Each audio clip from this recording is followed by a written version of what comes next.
This podcast is dedicated to the Dakota. We are very grateful for the people who take care of the land on which our community is built. Thank you. Welcome back to the Students Co-op Memory Journal. It is episode 10. It is February 2022. Just a couple days ago on Groundhog Day, I interviewed Jerome Dammel, who moved into the co-op in 1956. He lived there for a few years. He became treasurer. Let's hear all about his time at the co-op, the Amigo Club, in the 50s and 60s. I graduated from high school in 1956 and moved, found a summer job, so I was able to afford to go to college, and then moved in with my sister in Minneapolis, started going to school at the university, and my brother-in-law decided that he wanted to terminate our relationship, I guess is to put it mildly. So I was looking for a place to stay. And my friend from St. Cloud, Jerry Middlestead, who I think you have a picture of, I don't know how he heard about it, but I went over to visit him and asked him if there was room. Yeah. They said they were full. So we talked about it a little bit, and he said, well, let me talk to some people. And they found out there was a cot in the basement where we stored pop to put in the vending machine. And I said, okay, I'm desperate. I'll take it. So I moved into that basement storage room. That was the fall of 1956 until openings appeared the following year. And I stayed in there until the following year, and I moved into when an opening, some of the GIs moved out. And I think Walford was the president. Royal Gustafson was the business manager. And the following year, 1957, he suggested that I consider being the business manager.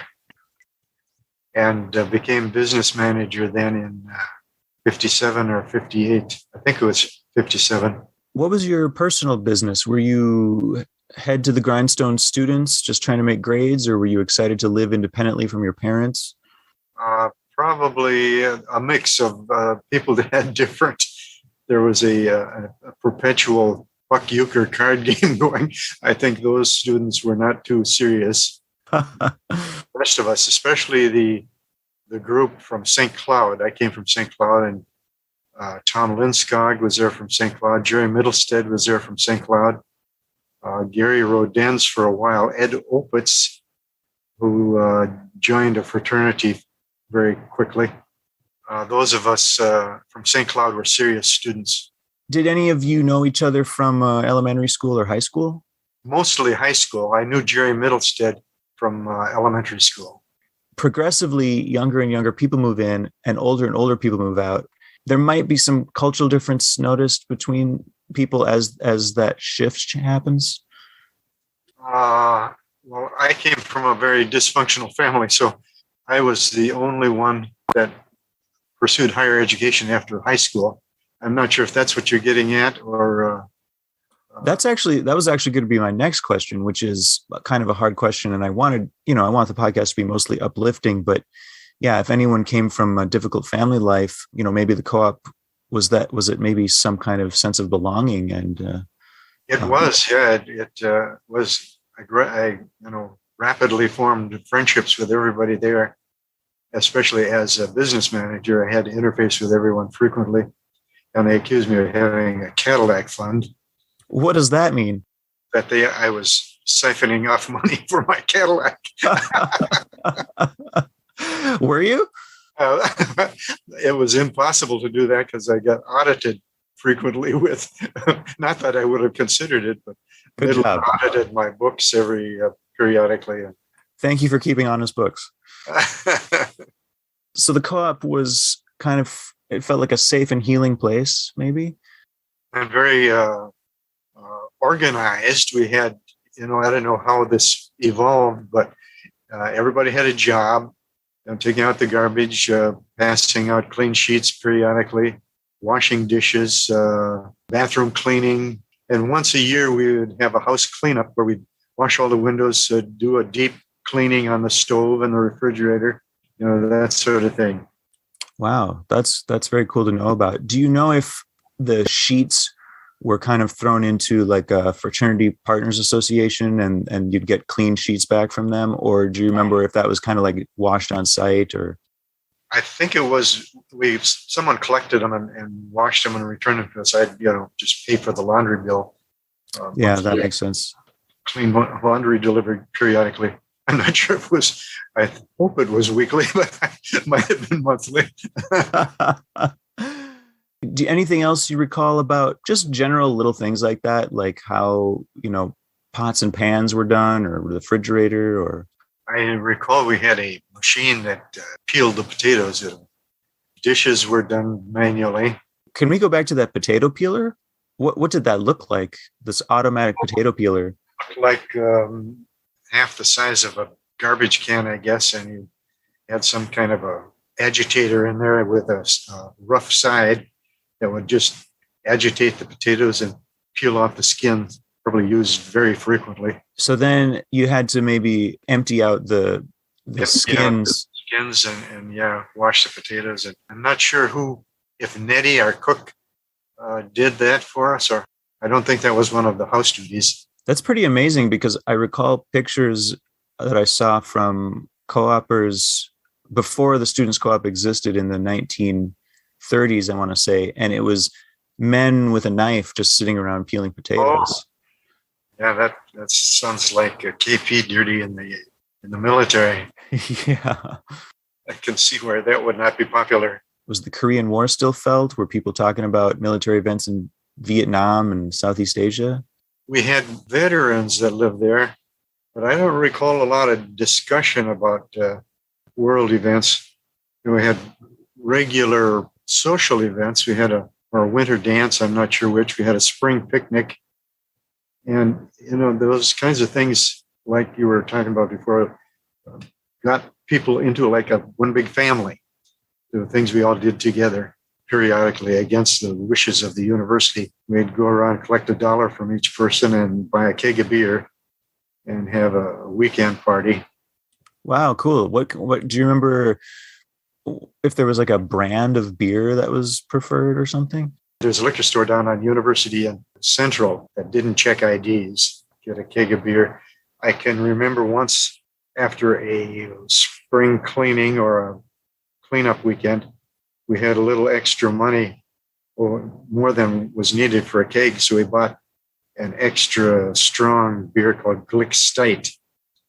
And needless to say, we had a lot of squirrely people that night.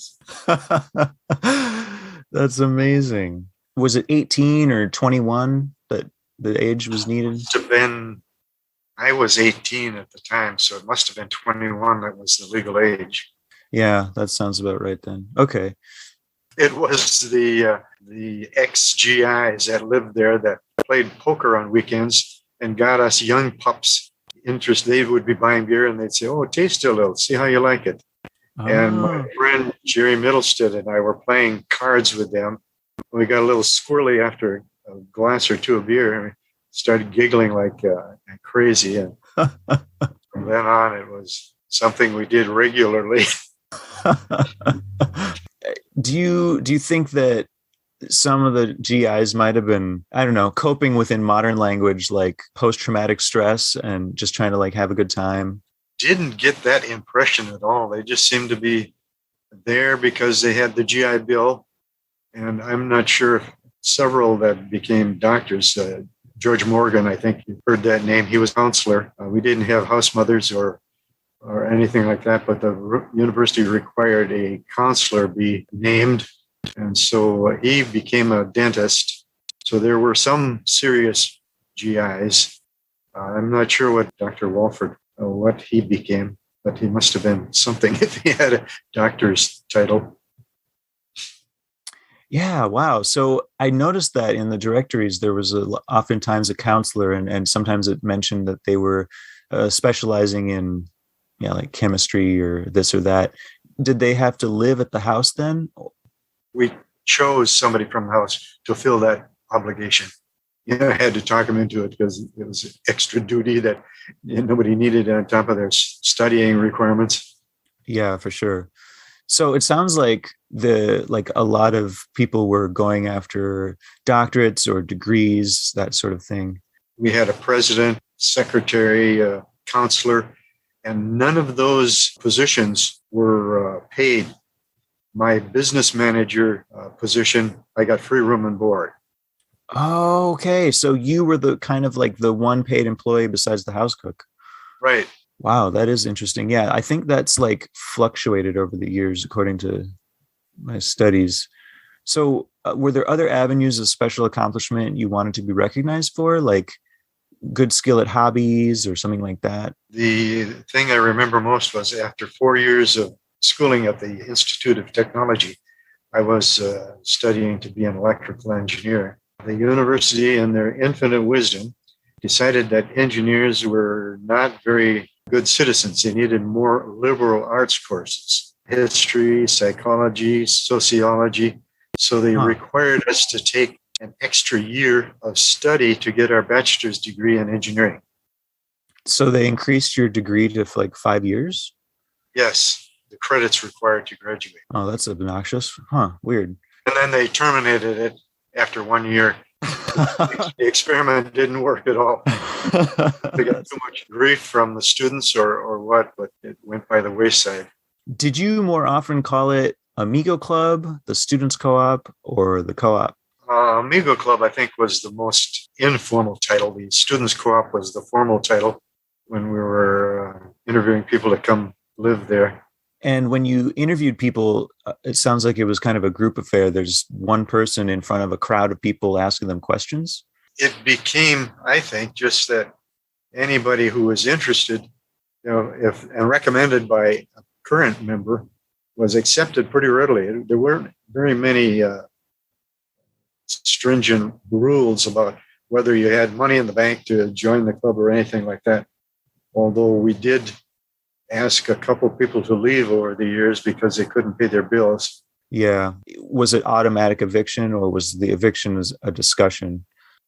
It was a discussion because nobody wanted to be the bad guy. And I certainly didn't want that job as business manager. So the president, Tom Linskog, was talked into doing that. So let's see. I'm told that a kind of Amigo Club logo was painted on the east wall of the common areas. Was that area used for a house radio or a house television or some other media?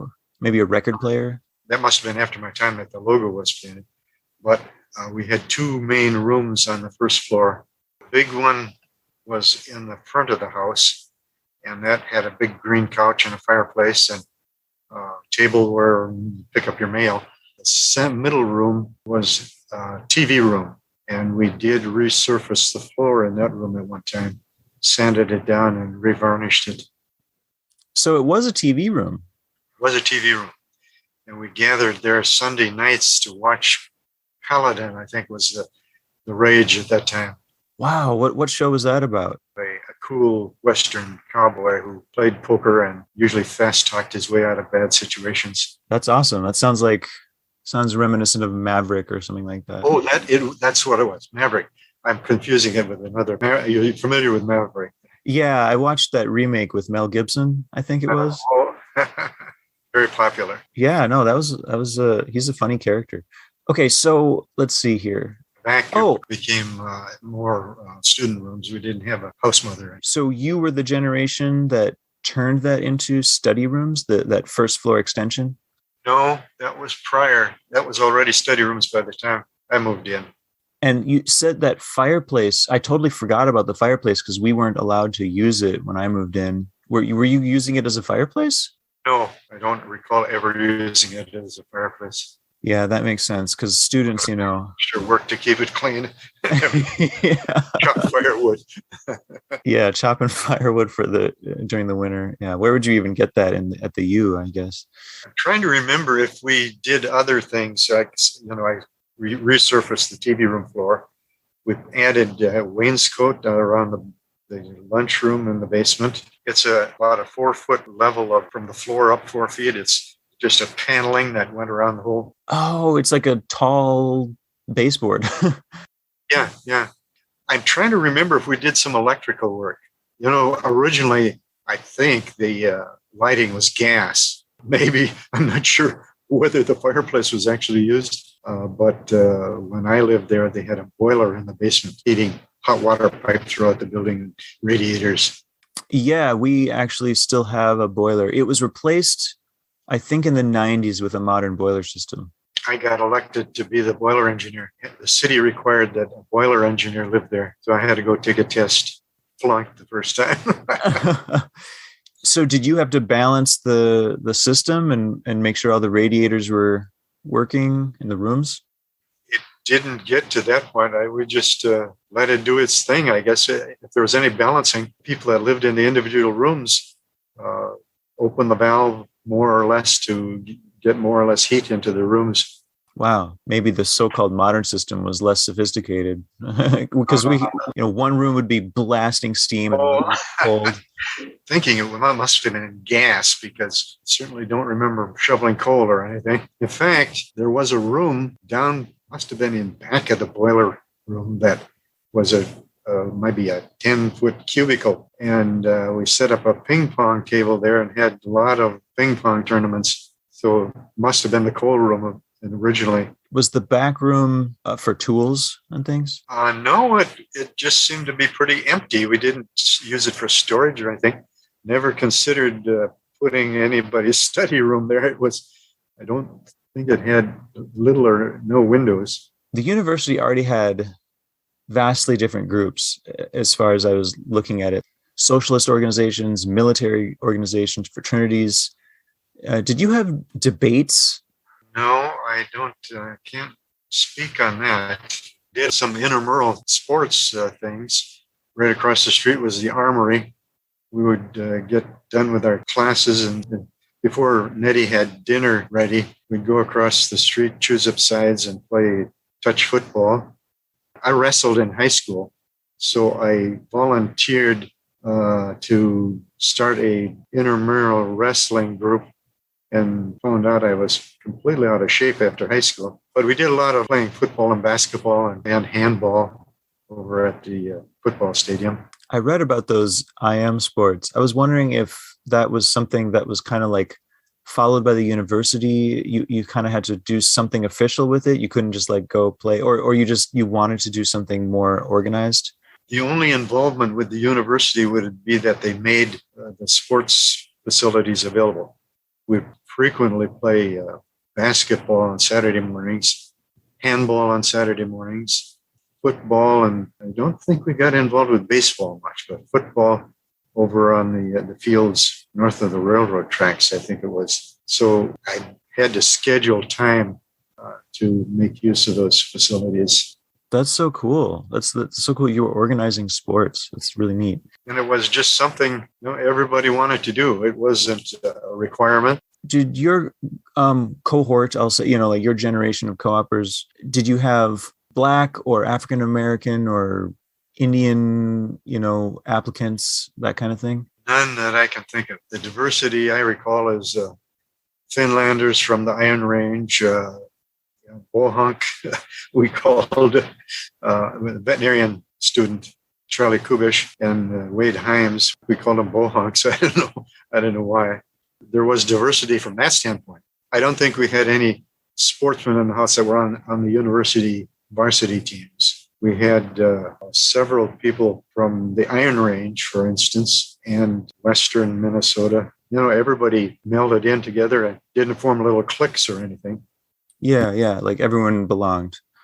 Unless you consider the perpetual euchre game a clique. Some might. Like I say, those were not serious students.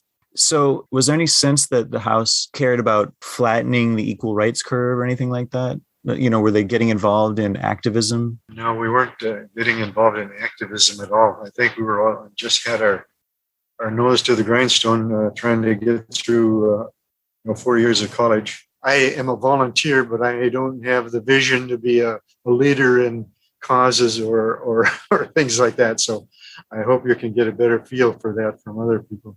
Oh, okay. Thank you. That's a good tip. We were idealistic in a sense, I guess, but not to the point where we would join protests or try to champion a cause. What was your idealism like? Oh, we worked together very closely to the degree that we thought we could, buy a boat together or do something together. Yeah. Yeah, we could work together. Like we'd get invited to one person's family cabin and do boating on weekends. After we graduated, we could join a group and rent an apartment together. And once we got into those situations, we found out it was a little more difficult than we first thought. Wow, that is so cool to hear about. Yeah, the co-op inspires people grouping up, but it's hard to make spin-off projects, isn't it? Mm-hmm. Yeah, 5 of us got rented an apartment together after we graduated because we all got jobs in the Twin Cities and lived there for a year or two until I got assigned a field assignment in East Patterson, New Jersey. I worked for a control data company. I don't know if you're familiar with them. It was the first company that built a transistorized computer. Wow. IBM at the time was the only computer manufacturer, and they had vacuum tubes to run their computer. When I was still at the co-op, there was a guy from St. Cloud, Harry Gaples, that worked for Control Data, and he was going around trying to get people to buy stock in the company at $1 a share. Yeah. And all of us students were in debt, didn't have money to buy stock, even if it was that cheap. But it turns out that people who bought stock at $1 a share became multimillionaires. I'll be darned. Yeah, because, right, the transistor computer, holy buckets. Yeah, Seymour Cray was our resident genius. He built the first supercomputer, actually. Whoa. Ran rings around IBM. Oh, I could tell you stories about them. That's probably Please do. Well, they were very nasty, is the word that comes to mind. They would drive other people out of business that were competing with them. Like if they found a small company that, one example is a card punch reader. Mm-hmm.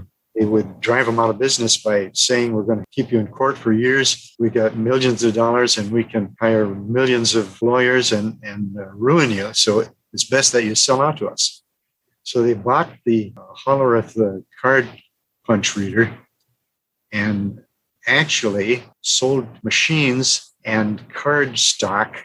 They didn't let the Germans manufacture their own card stock. They sold the machines and the card stock to Hitler. And Hitler found out, holy cow, I can keep track of every Jewish German in the country and doing a census and know exactly where they live so we can round them up. Holy buckets. And Tom Watson got the Iron Cross from Hitler as a reward.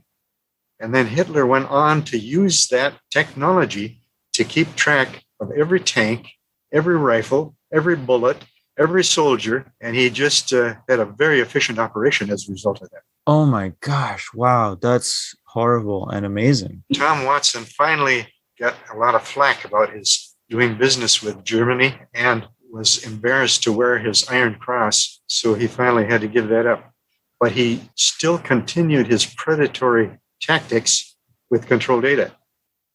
He had his salesmen tell the customers that, oh, we've got something much better. We've got one that's going to be available next year. And when you're spending millions of dollars on a computer, you can wait a year before you make the commitment. Right. So we did not sell a computer for 2 years because of his predatory tactics.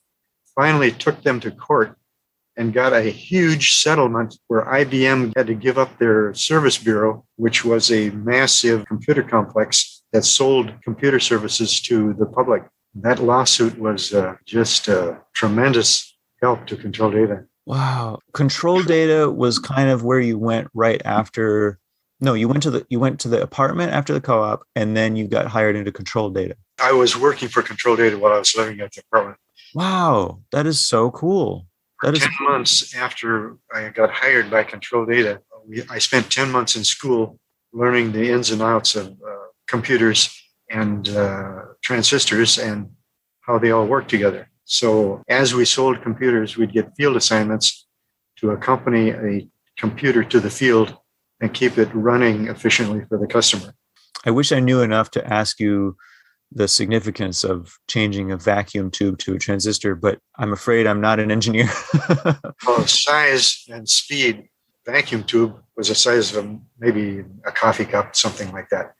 And a transistor was smaller than a thimble, the first ones. Wow. Then they became smaller than a pinhead, and now they're smaller than a micrometer. You can't even measure them, they're so tiny. Speed, reliability, and size. The original supercomputer occupied a room, a 12 by 12 room. Now you could probably get supercomputer power on your cell phone. Yeah. Would you say that these kinds of engineering discussions were all happening in the house? That was after we graduated. Okay. We discussed probably different engineering degrees at each. We had a variety, civil engineering, mechanical engineering, electrical engineering, chemical engineering, mining engineering, a lot of engineering students, and several medical dentists, doctors, veterinarians, at least one lawyer. We had dedicated students. So we're coming through a common area, and there are people milling about. What might you see there besides that card game? It was pretty much unoccupied. The only time the common rooms were occupied were Sunday night watching TV, Saturday night having parties. We'd have a lot of people milling about in the common rooms, listening to music and making out on the green couch. The green couch. Ooh. The story was, if that green couch could talk, it would have many stories to tell. I'll try to get an interview with that green couch if I can find it. Yeah, maybe it's still there. I don't know. Okay, so on the second floor, that was all study rooms? Second floor was a bathroom, shower room, toilets at the top of the stairs, and then 3, 4, at least 5 study rooms with 3 to 4 students each.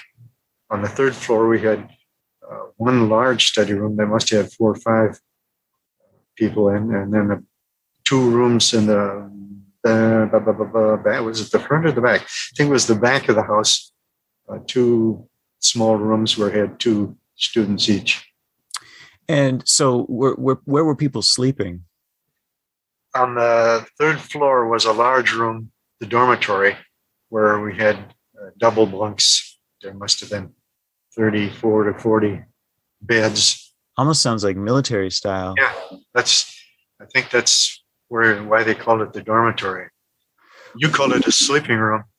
Did that work out? Did people snore? Did people, what were the challenges and the benefits of that? The challenges were that a lot of people like to sleep in a cold room, so they'd open the windows, winter or summer. We did not have air conditioning, so I certainly had to have the windows open in the summer. But it seems to me they were open a lot of time in the winter too. Yeah, so then you just have to pile on the blankets. I don't think we had many complaints about snoring. Although I recall one guy, when we wanted to get a team together to go over and play basketball, he'd still be sleeping. But we needed one more person. Or way to let him sleep.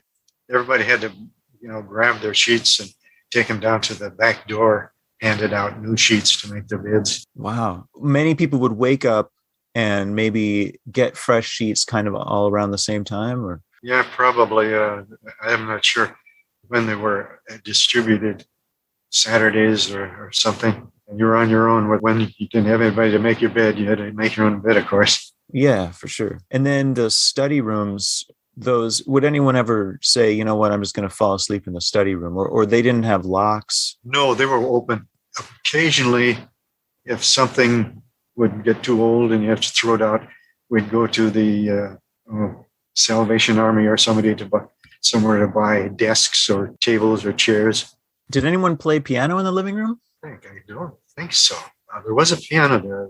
And we had a record player. We had an old Tom Lear record. I don't know if you're familiar with him. Yeah, wasn't he, poisoning pigeons in the park? Poisoning pigeons in the park. And Be Prepared, the Boy Scout marching song. That was hilarious. Gordon Thurston, the doctor that I sent you a picture of, he played a guitar. I don't recall anyone else playing any musical instruments. We didn't have anyone proficient enough playing the piano to have a sing-along. Did people try to hold other events at the co-op? Religious gatherings, performances, poetry, impromptu stuff? No, none of that. When your fellow members told stories about the house to other university students and things like that, what did they say? It would usually be in the context of trying to get someone to move in. We'd talk about the good food, the inexpensive room and board, and the camaraderie, I guess. What was your relationship to the fraternities? Did you guys feel safe on the back porch? There were no break-ins. We would not socialize with them at all. Made fun of them in a way that, because they were the elite guys that had been born with a silver spoon in their mouth. So we were the poor people who could barely afford to go to the university. Wow. Okay, I see. I'm sure we must have had white kitchen dish towels to dry the dishes. Other than that, I don't recall any like dish rags or how we washed the dishes. I was absolved from that since I was a business manager. I didn't get involved in the other house chores. So dishes was a chore. It wasn't like everyone washes their own dish. It was kind of like piles of dishes and then the dish chores did them. Right, yeah. And I'm trying to think if everybody had a job or if we gave credits for doing jobs, because I can't recall the card players doing much at all. Oh, man. If they skipped out in my generation, they'd probably receive fines because everyone had to do something. I remember once Nettie Jorgensen got sick, and I, as business manager, felt, I don't know why, ought to put a meal on for the house. So I went out and bought dozens of fish sticks and cooked them. And got so many complaints that I dropped the whole idea and said, we'll just give you a credit those days and you can go get your own meals. Oh, that's too bad. I'm sorry that didn't go over well. I love fish sticks. Yeah, that went over like a lead balloon. And no one asked me to do it. I just felt obligated. Yeah. I should do it. Yeah, right? Because the food was missing. What kind of things would she serve? Every day were fresh rolls, delicious fresh rolls. Frequently chicken, potatoes, mashed potatoes, gravy. I can't remember what other, probably was hamburgers. The only thing I really remember is chicken for some reason. Must have been frequently on the menu. How did she appear? She lived about a mile away and would walk to work, come through the back room. We were all in class by then by the time she got there. She probably got there around 9 o'clock in the morning and started baking biscuits and cooking whatever she ordered. She'd do all the ordering, just a very good relationship. Wow, that is so cool. Yeah, Nettie. After I graduated and was sent to the field in East Patterson, New Jersey, I kept track of her and found out that she had died. So that was about 62, I would say, 63 at the latest. So that was kind of sad. Yeah, that is sad. Did you get a chance, anyone at the house get a chance to have conversation with her? Or did she stick around for small talk after making the meals? I think she would leave about supper time. I remember once it was snowing out, a blizzard out or something, and I volunteered to give her a ride home. And I made an illegal left turn on 10th Avenue and got pulled over, and she was trying to insist on paying my fine. And of course, we don't allow her to do that. But usually she just walked, winter or summer. Although in winter, we did have a lot of volunteers that would give her a ride. Not sure if they ever picked her up in the morning because everybody was in school by then. Wow, that's so sweet. So I was going to ask if she parked, but it sounds like she just walked. She just walked. I got to know her pretty well. Whenever I would go down to Dinkytown for something, I'd ask her if she needed anything. And once in a while, she'd have something that she needed. And then we decided to give her a raise one year. And I messed up calculating the taxes or something and didn't realize it. But after a week, she said, "Jerry, I'd like to go back to my old salary." Oh, no. I had shortchanged her somehow. And I had to go back and fix that. Finally did get to the point where she did actually get a raise. Oh, good for you. Thank you for doing that then. How was the parking situation in the back? Did you have just a few parking spots? It was very full. There was probably room for bumper to bumper on both sides. Frequently, you'd have to move several cars to get yours out. Yeah, it was like a puzzle for sure. Okay. That was a problem because everybody wanted to keep their car there. How was transportation? How many co-opers owned cars? I would say a dozen. You could get a dozen cars in there. I would be surprised. Yeah. I think it was about that, maybe. How many co-opers owned bicycles? None. That was None. when I saw pictures, or I'm not sure, people talking about bicycles and the bicycle fad, craze today, whatever. I think, wow, that was something else. Nobody owned bicycles. We walked every place on campus we went. Wow. So it was pretty much just driving, walking, streetcars, and what, buses maybe? Yeah, buses occasionally. But Wow. just for campus, it wasn't even buses. Although the veterinarian medicine students, they must have had a bus to go over there. So there was no eccentric student cross-country skiing across campus or No. There was seemed to be always a parking problem, even in those days, all over campus. I just remembered at the first year, I think it was, I had an old 48 Chevy coupe, or was it Mercury coupe? Anyway, I had a car, and I would park down on the river flats, down by the river, and it was just a flat open area. Yes. You could park there? You could even get a car there? Yeah, 25 cents a day to park down there. And then finally, after the following year, I decided, what do I need a car for? After my brother-in-law terminated my rooming relationship, decided I didn't need a car anymore. You didn't actually move into the co-op right away. You were starting classes before you moved to the co-op. Yes, I was fortunate to get a job with Honeywell after I graduated high school as a draftsman. And they paid me the unimaginable wage, $250 a month, which was like heaven to me. So I was able to save money enough to start going to the university. Tuition was like $35 or something. Wow. And we found that ad saying that it was $15.50 a week, which works out to be what, like $62 a month? 65 is what I recall. We may have billed it that way, 65 a month rather than weekly.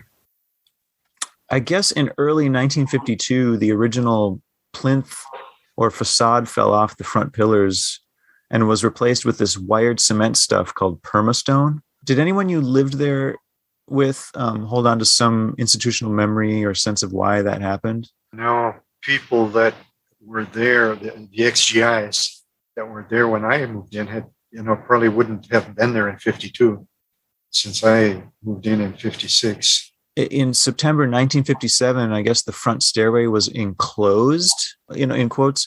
And I'm guessing this might be the time that a fence was installed on the front porch. Was there a fence around that elevated front porch when you lived there? I could look at the pictures, but I want to say railing rather than fence. Yeah, railing. That's better. Yeah, it was there when I moved in, yeah. Okay, thanks for that. Everything that you're saying is amazing, like names and events. It's really, really great. Thank you. Were there any other discussions about how the house would or should change in some way? It just seemed magical the way when one generation graduated and the next people came in, that a business manager was found somehow or other, and I kept the money flowing. So with that sense of camaraderie in the house, did the house aspire to have any collective accomplishment? Did the house wish to impress anyone? Not positively. We used to, I can recall us making homecoming displays with tongue-in-cheek, poking fun at the fraternities rather than a serious homecoming display. Fraternities and sororities would decorate their houses to welcome back their alumni, almost like a float in a parade. I can't think of the saying we came up with about something derogatory about the opposition football team. They spanked the other team or something to that effect. I think we may have served coffee and donuts if alumni showed up during homecoming. Oh, that's cool. Did you have any congeniality with any other co-ops, like Independent Men's Co-op on St. Paul campus? No, I don't recall even knowing that the women's co-op you mentioned. I didn't know that they even existed. Oh, like the Windshell cottages? Yeah.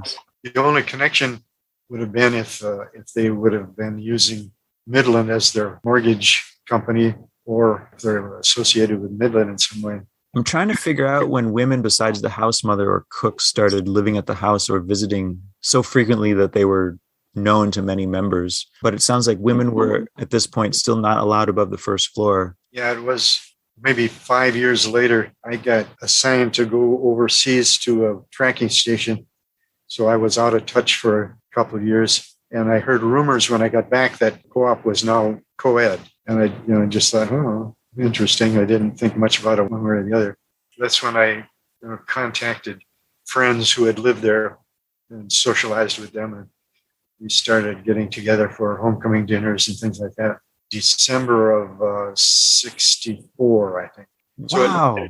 So did you see any changes to that? Did you see, guys trying to sneak up girls to their to a study room? Or I think that even occurred, especially in summer when we were not in classes. Things were pretty freewheeling. I think Nettie was not cooking in summer, and everybody was kind of on their own. So it would not surprise me at all if the second floor rule was not enforced. I see. So maybe there were secretive co-living situations. Whenever there was a party on the weekend. I guess in 1957, the U of M opened Bailey Hall, its first co-ed residence. So that might put pressure on other residences to consider co-ed. Like a big dormitory. And they had a men's wing and a women's wing. And they would allow, mingling in a big open, probably cafeteria style area. They created those Windshell cooperative cottages for women adjacent to Sanford Hall at the time, and then they created like a men's co-op, that where the big airplane hangar was across the street from the co-op. Yes, that was like a track and field with enclosed in a hangar. Is it called the field house? Yeah. Before they put that there was 4 big buildings that were men's cottage or men's co-ops, but it only lasted for like 10 years in the 1930s or something. And then they demolished them. I wonder if they felt they weren't needed or weren't working the way they envisioned. I imagine they weren't working how they envisioned, because at some point they were entirely occupied by women. And then shortly after that, they were demolished, and then the field house moved in later. Anyway, I heard that during the 1950s, there was some sort of unspoken cultural backlash against cooperative residences like Amigo Club because of the feeling that they were too communist or too countercultural or something. Do you remember feeling anything about this or hearing sentiments like this? Only from maybe people that looked at poor furnishings, that they looked down on us and may have been bad-mouthing us for some reason. Right. I had that feeling. It sounds like water off a duck's back, though. So as treasurer, what sort of business or financial relationships did you manage for the house? I had to collect the money, of course, and go around and rag on people if they weren't paying their bills. Take the money to the bank, deposit the money, pay the checks, keep accurate books, and do audits, send the books to the Midland Co-op periodically. And I wasn't sure at the time.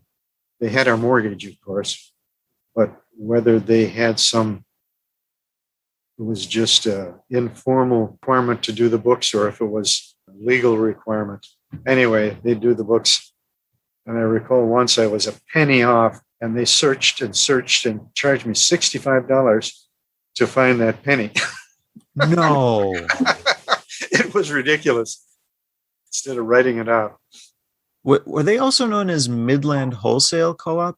Never heard that word wholesale. But this was the one with MD Zeddies. Does that name sound familiar to you, Doc Zeddies?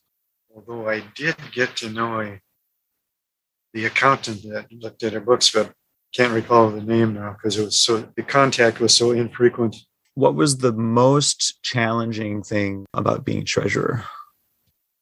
I guess collecting the money, trying to determine whether we had enough money to take on a project like the wainscoting or doing the annual cleaning, house cleaning. We had to buy materials and getting the audits done on a timely basis.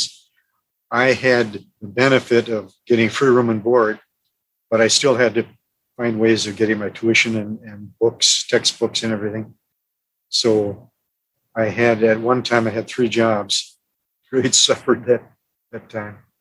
But besides being a business manager, I had to find other ways to pay the bills. What were the most rewarding aspects? Was it good for a CV or resume? Since companies we interviewed came to campus and were eager to hire us, I don't think it mattered one way or the other whether I had business manager experience.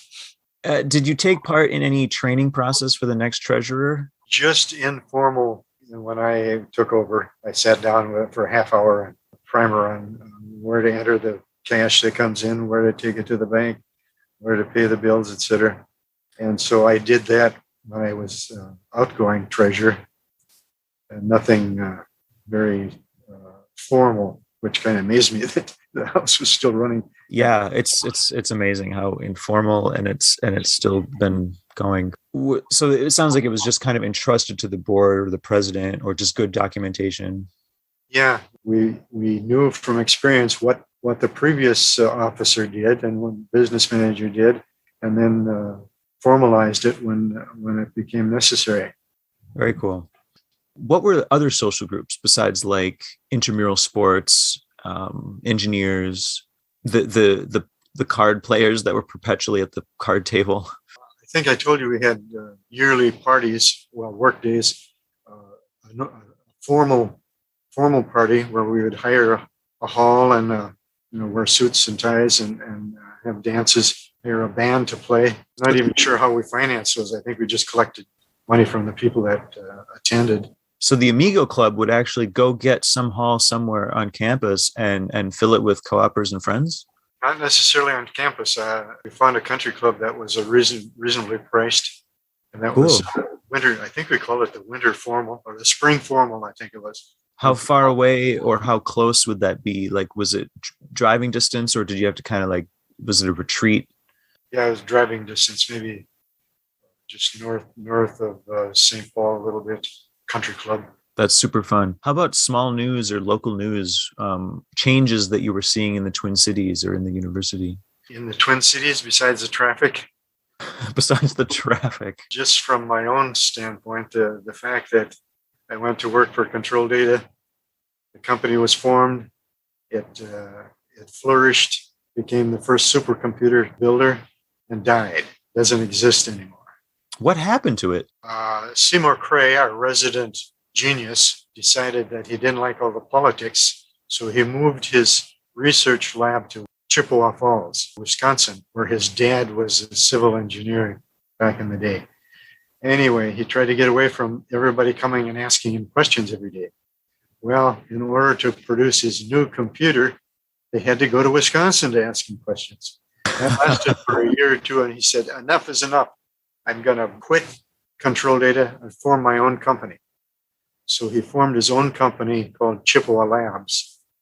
And that left us without a resident genius. So slowly people tried to fill his shoes, but the computers they designed never caught on.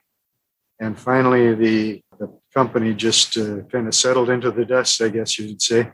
How would you characterize these like special geniuses that a company can form around? They had the vision. In his case, it was using transistors instead of vacuum tubes. And he had the vision to be able to design these transistors into a thing that could compute, add, subtract, multiply, and divide, and do it very quickly. And that, in the case of computers, and I think that's the thing an entrepreneur would have to have, is a vision of something, a new product, a new service that would have to do the same. And that could convince other people that his vision was doable. I kind of got the impression that in this case, it was the other way around. William Norris was the business genius, and he talked Seymour Cray into coming to Control Data with him from UNIVAC. And so they got together and brought some visionaries in other areas like human resources and formed a very, very progressive company. You saw and oversaw quite the explosion of computing. What are the most interesting things that you saw developed that are still used today, and what do we no longer use? Were they saying operating system back in the day to refer to like an overarching software on the computer? Oh yeah, in our day, I'm not sure if you know what a single bit is. Is a bit like a 1 or 0 boolean? 1 or 0. It's like an on or an off switch. A transistor can go on or off, 1 or 0, and you need millions of these to form a multiplication table or multiplication pyramid, they call it. Oh, but back before that, the things that have changed, when Seymour first designed his first computer called the 1604, he had a massive console. Think of maybe 8 of your monitors spread around a desk, but they weren't monitors. They were individual switches for each one was 1 bit. Wow. So you'd enter a 64-bit word into a register and then have it execute that instruction. So you'd do this with the little buttons, little switches. And finally, they connected a teletype to this massive machine and you could type in numbers rather than enter them individually. Then they decided to store that information so they could repeat it over and over on paper tape. They punched little round holes in paper tape. From there, it went to the IBM Selectric typewriter, with the golf ball typewriter. You familiar with that? Yeah, where it rotates the ball with the... Then they decided, hey, we can use magnetic tape. And magnetic disc, we had a floppy disk that was like about 8 inches in diameter. Then it became a mini disk. And then memory on the computer was a core stack the original ones were like a cubic foot. And they were little round donuts, magnetic donuts with wires strung through them that you could record and play back memory. It sounds kind of like a cassette tape where it records magnetic tape and then can read it. Yeah, that was the early version. And finally, we got to the point where you had solid state memory, which were terabytes like what you have on your cell phone now. So the transition from paper tape with punch holes and punch cards, was in my lifetime just a dramatic change. So I'm trying to imagine a computer reading paper. Were there like little switches that would kind of like into the holes, or a light and a diode to sense the light coming through the hole. And it was a real challenge trying to get these punches to punch the holes in the paper accurately. It became a constant adjustment every day on these paper tape punches. Right, because if there were any little hanging bits of paper that didn't make it, or chads stuck in the holes. Yeah, it was wow. But a amazing. Happened so fast, just from one year to the next, there'd be a new generation of storage media. And you think it was all driven by basically an occasional genius would just say, all right, we're going to put 2 unrelated things together and it creates this new amazing thing. Oh yeah, the printers became IBM Selectric typewriter, printing that fast, 1 letter at a time. They invented a thing called drum printers, where every column on the drum would rotate. Every column on the drum would have a whole alphabet on it. And as that letter came up in that row, 136 rows, a hammer would boom hit the paper against a ribbon and form a letter. And our first printer could print 166 rows print a minute. Then the Japanese came out with one that printed 1,000 lines a minute. The technology was just amazing. Wow. What do you think of today when you think of the co-op? I think that I would like to see it operating again in the way I did when I was there, to give new students the opportunities that I had to get an education. Yeah, that makes sense. Do you have any advice for future co-opers? Maybe formalize the transitions between officers and business managers, get a written manual on, especially if we can formalize something with a Midland co-op or somebody that can pass that information from one generation to the next. Yeah. So rules and regulations. Is there anything else you wanted to share? The people that I recall, most everybody has had a successful careers. Dr. Gordon Thurston, the one I sent you a picture of, he became a doctor in a small town in Northern California. I'm not even sure what the name of it was, but he was proud of the fact that he delivered over 3,000 babies. Oh, that's right. Yes. He became a well-known, he played in a bluegrass band, a very intelligent guy, and he was my friend, my roommate. That is so fun. Who else was there? Oh, Phil Missler, the physicist. He's got a doctor's degree in physics, and he has had a very successful career. And Gary Rodin's also had a doctor's degree in physics and worked at the atomic energy labs in, where is that, New Mexico or Arizona? Phil was very meticulous. He would bring home his notes from class and transcribe them into this very formal notebook. So yeah, just knowing those people and being exposed to very intelligent people was very, very rewarding. That is so cool. Thank you. Thank you so much for agreeing to meet with me. Thank you. Kind of milks my brain. I hope it was useful. Is hopefully gentle enough that you kind of like are inspired to think of anything. And if anything comes to you later that you want to share, we can always do another little episode or anything. Happy to share anything that you want to. I hope you can get a chance to talk to both Missler and Chilberg. Me too. Yeah. Well, thank you for the opportunity to dump my memory.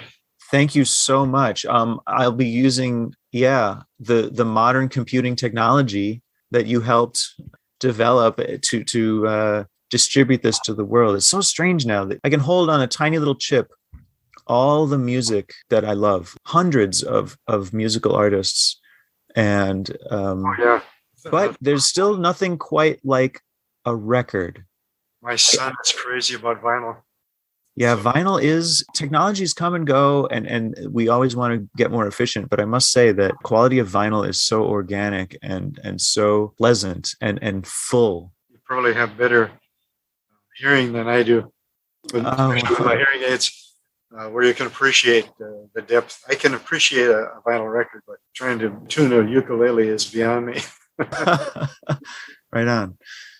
Okay, well, thanks again, and yes, good luck with your project. Thank you so much, Jerry. Oh, have a good day. You too. Thank you. Take care. Bye. Wow, what an amazing set of changes this world has seen, the co-op has seen. If you'd like to see pictures that Jerry sent in to the album, go to podcast.studentscoop.org and click on album. From there, click on 1960s or late 1950s. See a bunch of cool information we have there about early co-opers. You can also check out show notes there. Have a wonderful day.